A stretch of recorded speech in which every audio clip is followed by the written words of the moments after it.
Hey guys, welcome to Art and Soul with Heather. Well, we all saw how fast Halloween came and gone, and now Thanksgiving's about to come and go, but we still have a little bit of time left in the fall season. And so that said, I thought I would show you how to paint a cute little scarecrow today. But don't worry, I'm not going to go all willy-nilly and start painting in cornfields in the background and focus on landscaping and that type of stuff. Rather, we're just going to make the head, and we're going to keep it real simple with basic shapes. So it is a painting for beginners, and I will be providing the step-by-step instructions for you to make your process go easier. But the bottom line is just have fun and relax. Don't paint with the clock nearby, and just kind of get into the mood and the spirit of fall, and add to your home decor too. All right, so let's get started. I'm starting my project drawing quadrants to help you scale your project. I'm sketching in soft lines using mostly basic shapes to keep the painting simple. When I'm satisfied with my sketch, I go ahead and make concrete lines that will stand out more when I paint. But don't worry, remember that all mistakes are fixable. There's no need to start over.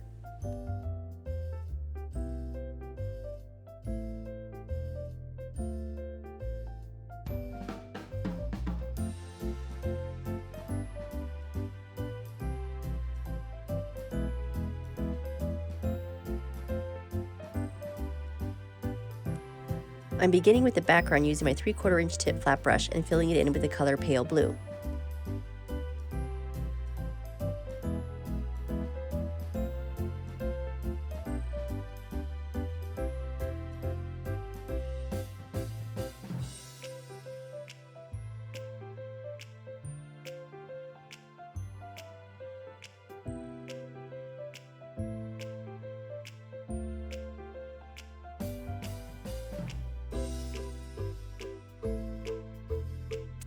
I briefly switched to my number 6 flat shader brush to fill in that tight area around the crow's beak. You'll see the painting is kind of blotchy, so I quickly run my blow dryer over my project to dry it up so I can add another layer.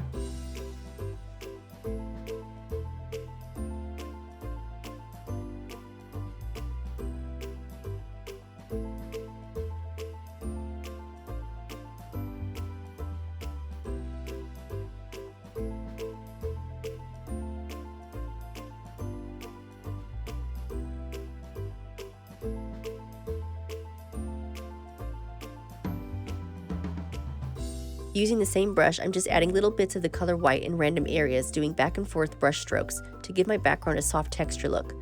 I use the blow dryer again so I don't accidentally get any wet paint from the background while working on the hat. Still using my 3/4 inch tip flat brush, I'm now filling in the hat with the color brown.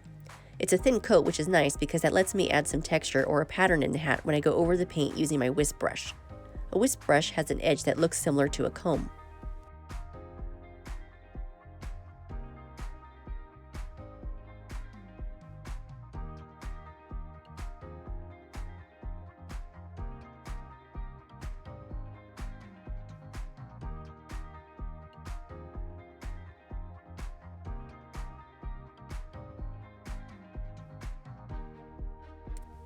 I go back to my 3/4 inch tip flat brush to fill in the hat band with the color red. Notice I need several coats.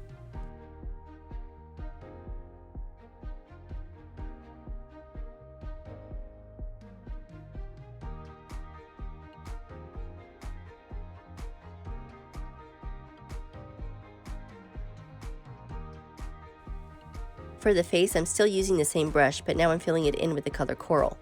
You'll see I painted over some facial details, but I can still see them for when I go back to color them in later.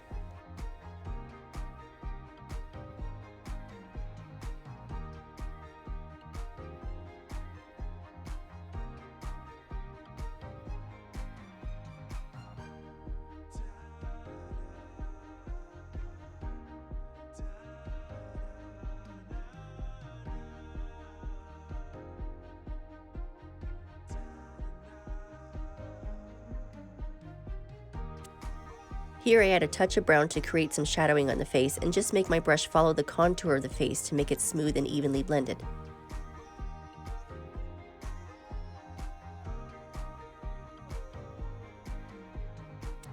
I add another layer of coral to even out the face before I switch to my number 6 flat shader brush to fill in the eyes with the color black.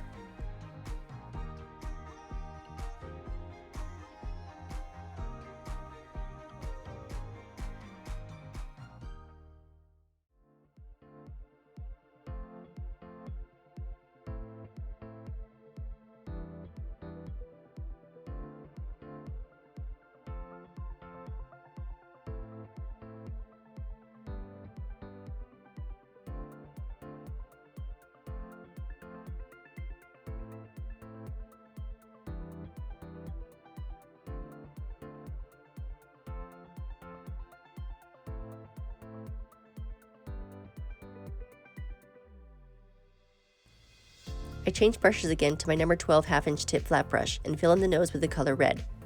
You may notice I painted it in a little higher than from what I originally drew in. That was intentional. I decided as I began painting his face that I wanted to bring the nose up a little, which is where I want to make my point again about mistakes.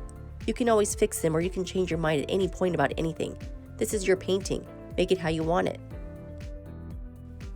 Still using the color red, I switch my brush again to my number 6 round blender brush and paint in the cheeks.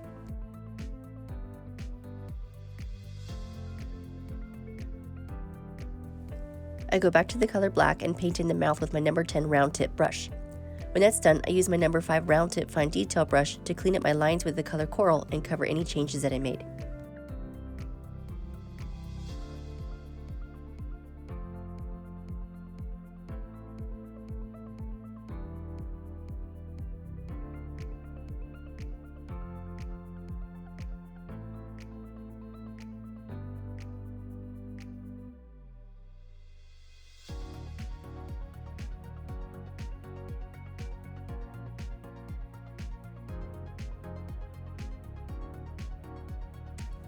Using the same brush, I make some highlights on the nose with the color white, then use the back end of one of my brushes to stamp in the highlights of the eyes, but end up filling them in more still using my number 5 round tip fine detail brush.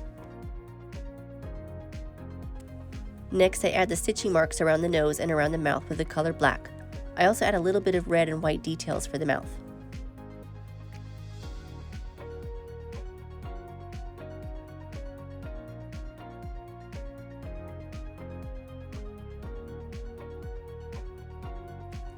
Going back to the hat, I'm now using my number 3 round tip fine detail brush to outline it as well as add some details.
Here I'm using my number 10 round tip brush to add some highlights with the color white.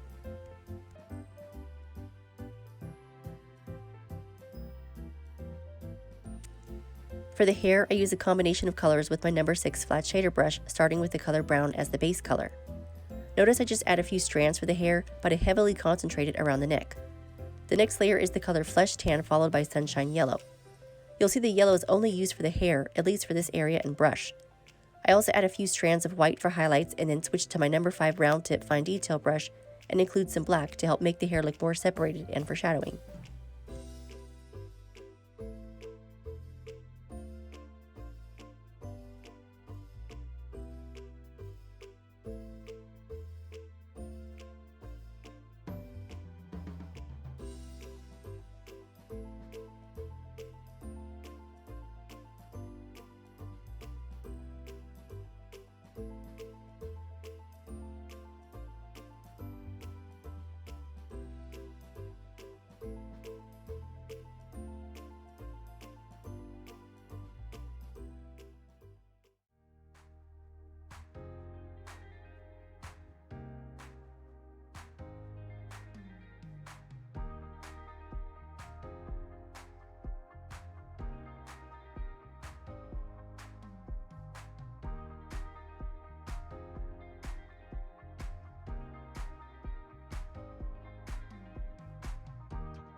Next, using the same brush and color, I outline the neck.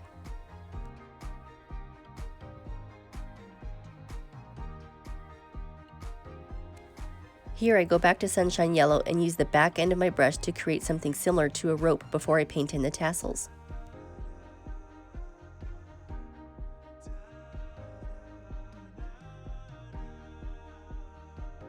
For the crow, I switched to my number 10 round tip brush, filling it in with the color black. For the details, I used the color white, but switched to my number 5 round tip fine detail brush. Also, I used the same brush to paint in the pieces of straw in its mouth with the color Sunshine Yellow.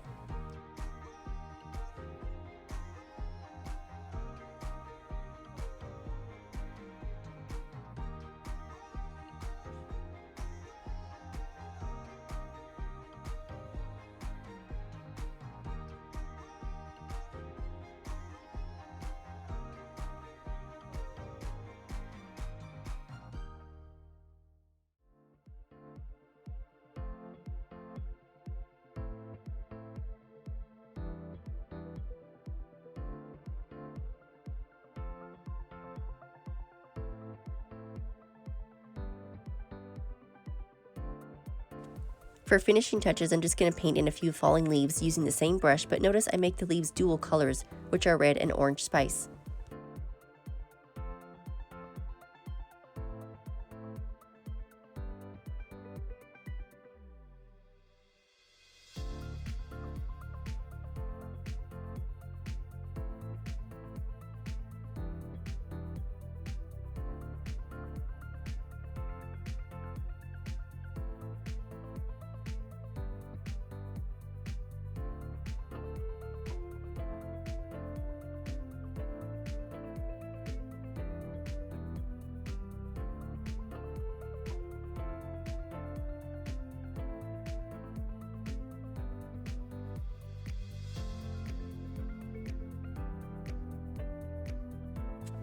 Here I split the leaves using a touch of Sunshine Yellow that also serves as highlights before I switch to my number 18 fine detail brush to paint in the creases.